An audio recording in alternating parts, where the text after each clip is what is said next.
नमस्कार, मी प्रेमिला झांबरे। तर आज मी ओल्या नारळापासून लाडू बनवणार आहे। तर ही ओला नारळ मी फोडून घेतलाय आणि चिरून घेतलाय। तर ही नारळ किसताही नाही, छोटे छोटे तुकडे झालेत, ऊन नाही वाळायला त्याच्यामुळे। तर ही आता नारळ मी मिक्सरच्या भांड्यामध्ये घालून बारीक करून घेणार आहे जरा।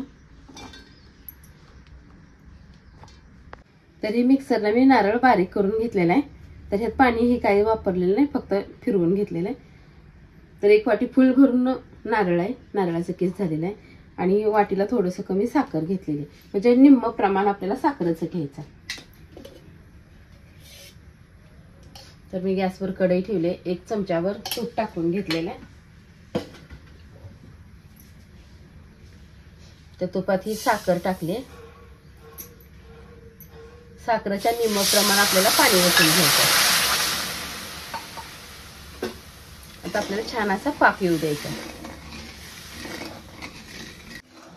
तर ह्यातली साखर पूर्ण विरघळली, आपल्याला एक तारी पाक करायचा आहे, जास्त पण घट्ट, म्हणजे असं जसं आपण लाडूला करतो तसा पण पाक नाही करायचा।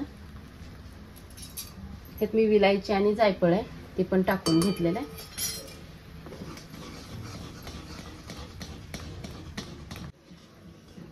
तर बघा आता ही एक तारी पाक झालेला आहे छान असा, जास्त पण आपल्याला कडक होऊ द्यायचा नाही। तर ही जी नारळ आहे बारीक करून घेतलेला, ती सगळा नारळ मी ह्यात टाकून घेते।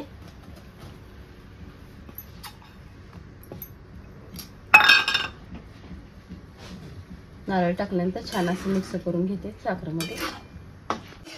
तर बघा नारळ छान असा मिक्स झालेला आहे साखरेच्या पाकामध्ये। थोडंसं ओलसर आहे तोपर्यंतच मी एका ताटामध्ये काढून घेते। तर ह्या ताटाला मी तूप लावलेलं आहे। पूर्ण जर पाक आटवला तर लाडू बांधता पण येत नाही, ते एकदम कडक होतात, म्हणून मी थोडंसं पाणी त्यात ठेवलेलं आहे।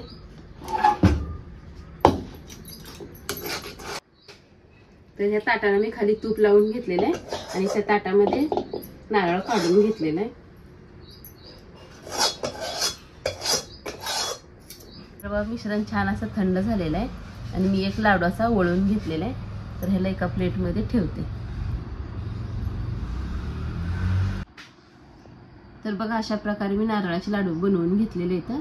तर तुम्हीही अशा प्रकारे बनवून बघा आणि माझा व्हिडिओ आवडला तर नक्कीच लाईक करा, सबस्क्राईब करा। फेसबुकवर बघत असाल तर फॉलो करा।